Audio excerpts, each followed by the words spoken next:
Hey, in this final set of 11 chapters and 11 miracle principles, we step into one of the most profound questions of spiritual growth. What am I doing with my energy?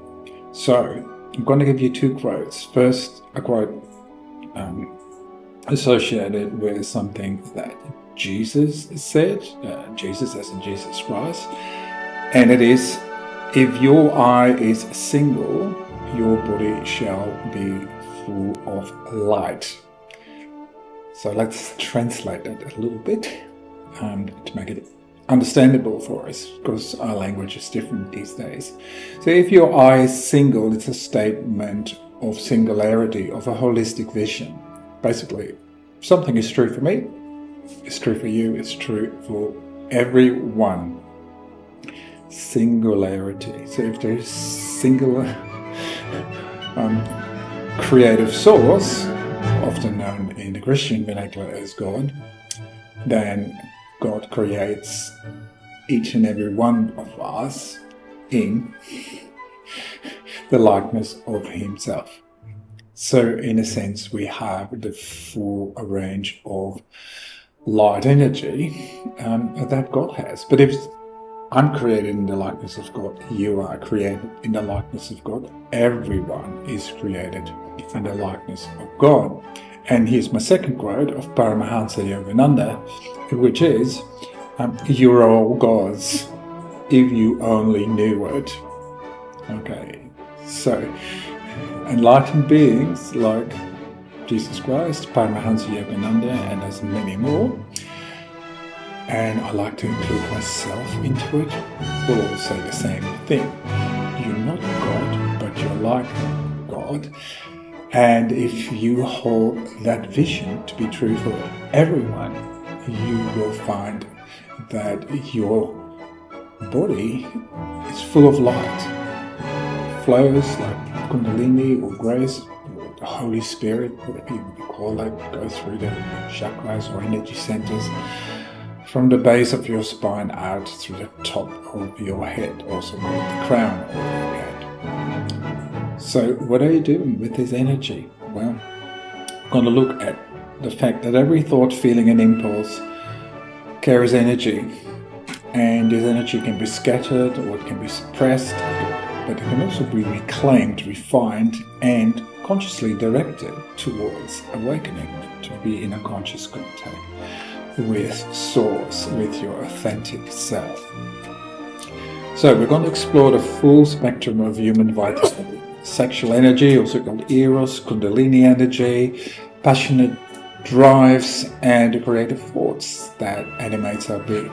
So rather than denying or fearing these forces, sexual desires are not evil, we learn how to channel them with self-respect and clarity. So fear and guilt, the twin blockages of the ego, will be undone, so that energy is not wasted in resistance, but harnessed for wholeness.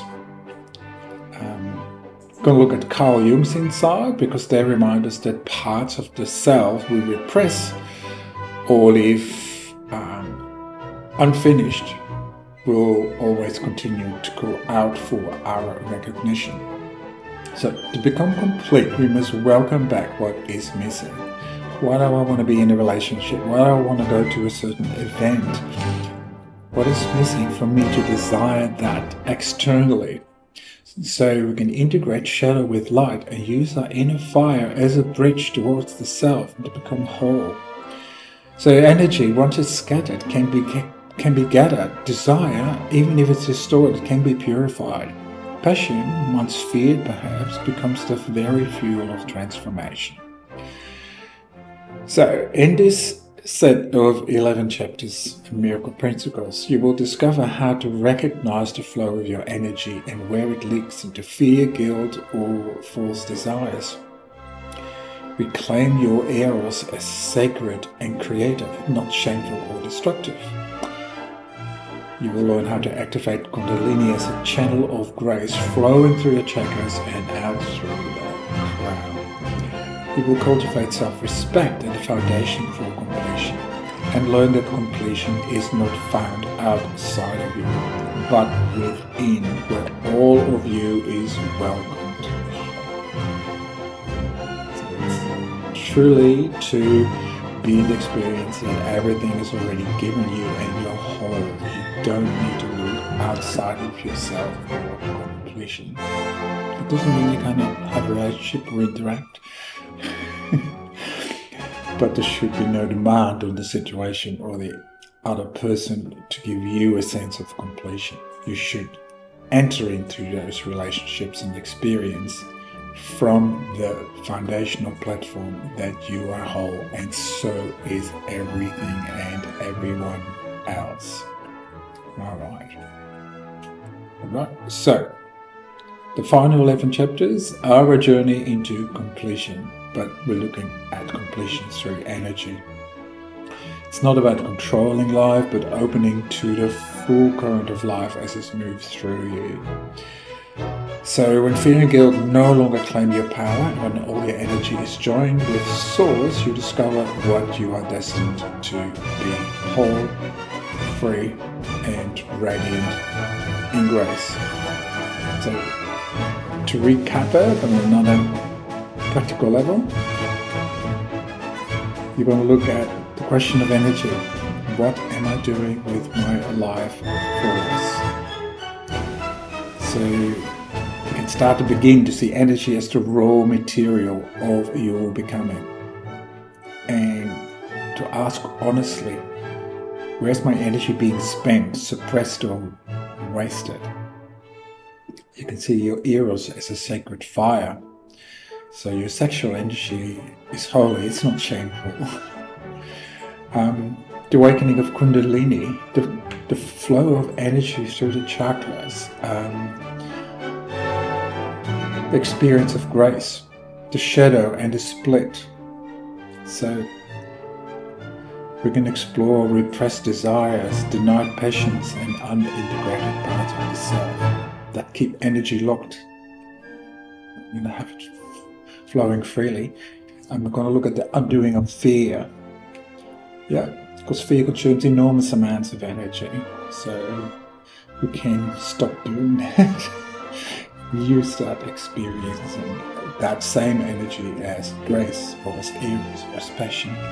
The undoing of guilt. So guilt is perhaps internalization of fear. So if you forgive yourself, you can free up enormous amounts of energy that can be used creatively rather than for self-criticism and self-punishment, self-sabotage. I'm going to look at the alchemy of passion.